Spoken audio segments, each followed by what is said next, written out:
freedom down the comment section for Ninjaman, my people. Get this video to 1,000 likes. Brand spanking new updates. Now watching nice road work. Go on, subscribe to the channel. It's Manifest Mondays, my people. Sub for play phone. Listen to this. Me don't want be no done.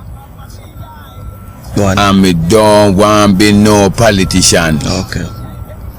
Them two responsibility there, me no want. Alright, so I'm now go waste some more on the time. Alright, as what I said before, brand spanking new updates for you that you need to know about Ninjaman, everybody. Alright, everybody drop a like on the video, share the video. Now, arguably Ninjaman lawyer says that, listen, they don't care what anybody wants to think.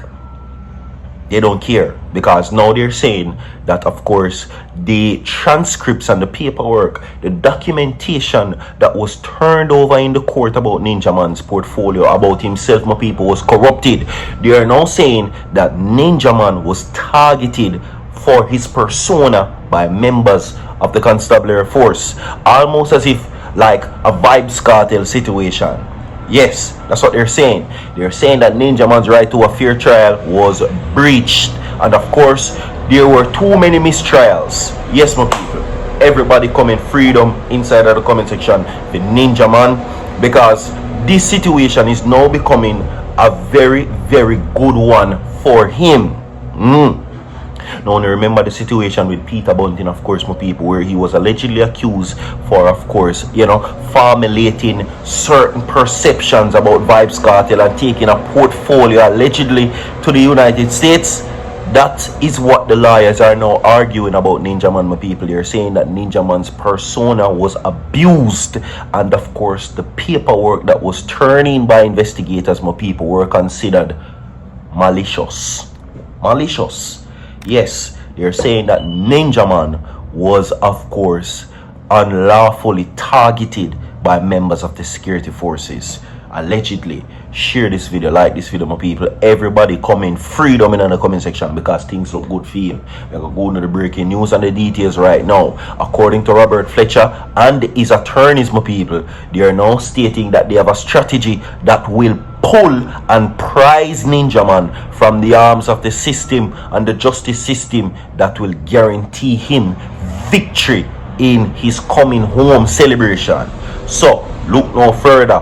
We have less than a month left. You understand? Literally 2 weeks. The countdown begins, where the Dan Gargan will be welcome. Everybody drop a like on this video. Comment freedom. Alright? Now, with that being said, we're now going to get into the reports where that is concerned, where Ninjaman is currently now pursuing his freedom. Now, the 2nd of the 6th, which is the 2nd of next month, of course, the freedom campaign begins. And of course, as we say, according to his lawyers, my people, they're saying that things look good. Now, what is interesting about the situation, of course, the persona of Ninjaman is being abused, according to his lawyers, where they're saying that Ninjaman, there were certain prejudice remarks made by members of the investigative team investigating Ninjaman's situation.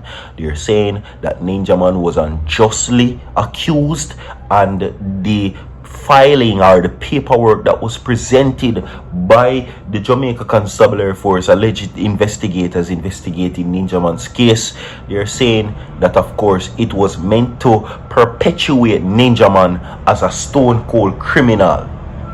Okay, so now the lawyers have them work cut out for them. Let's get into the article. June 6th, well, the 2nd and the 6th, June 2nd is now the press for appeal murder of the conviction. Okay, his lawyer says that they don't care what no one wants to believe. Ninjaman is innocent. Okay, and he has done his time and he's rehabilitated. And as you just see a while ago, my people, Ninjaman is now making it clear that he wants to be no Don or no politician. That's what I just say again. Ninjaman is making it clear that he's walking a very clear line, that he doesn't want anybody to address him as no Don, and he doesn't want to be a politician. Okay, he's steering clear of all of that. all of the negativity, like on see Vibes Cartel, you know, staying clear from all of the volatile areas, all the gangs and past affiliates and associates. So he's making it clear that he wants nothing to do with that life. Fast forward, judges are now saying that Ninjaman's multiple convictions from, of course, as far back as the 90s to now, they're saying, lawyers are arguing that from 1999 up until now, Ninjaman must be rehabilitated already, which is rightfully so. Anyway, incarcerated dancehall star Ninjaman will return in 2 weeks to the Home Circuit Court in June 2nd as his legal team press ahead with the appeal of his dropping conviction. Okay, now attorney at law Robert Fletcher confirmed that the Border Clash DJ will return to court, and he has a strategy that he will not disclose any details about the strategy of the legal team. Just note, he says that there is work that Pris0n has done, and he's going to put that work together with his work and the rest of the legal team. Condolences goes out to Pris0n Robertson again once more, my people.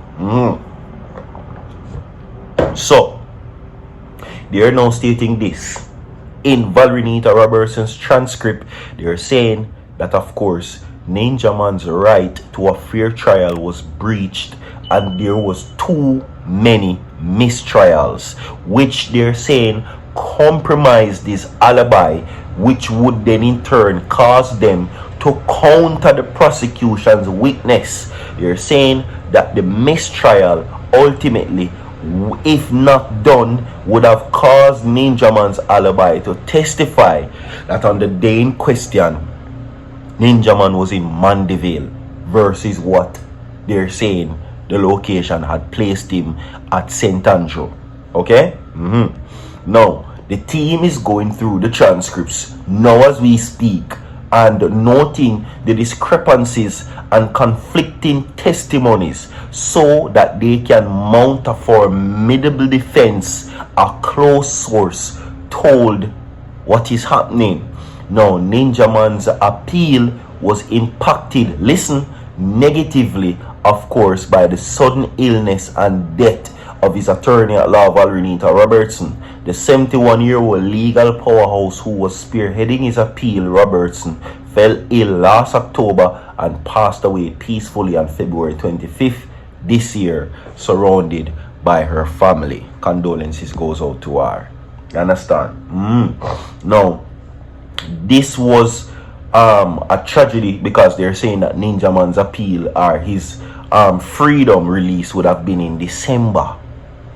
This that you're seeing happening now, if Pris0n Robertson never pressed feet, it would have been happening in December, but she fell ill. You understand? Okay? And it was supposed to last for 2 weeks before the hearing. Okay? Now, Nita had intended to challenge the DJ's conviction on the grounds that he did not receive a fair trial, which is constitutional entitlement of every citizen. Now, in, of course, a view, lawyers now pointed out to a lengthy delay in the case, which had seen 17 trial dates and 23 mentions before the actual trial. It is alleged that on the day in question in March 2009, the now deceased Ricardo Johnson was sweeping the yard in the company of a friend on Mall Road, St. Andrew, when a motor car with 3 men aboard drove up. Sources continues, an argument developed between between him and friends and the men who left but later returned with guns blazing.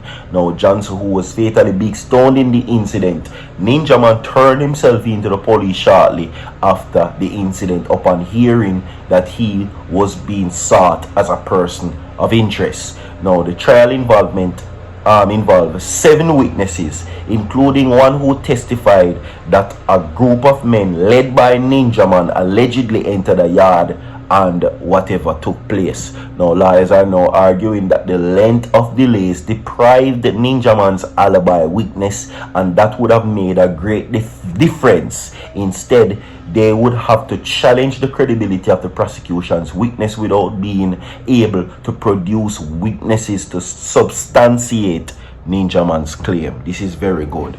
Drop a like on the video. We have more to come. Share the video. Don't go away. I will be back.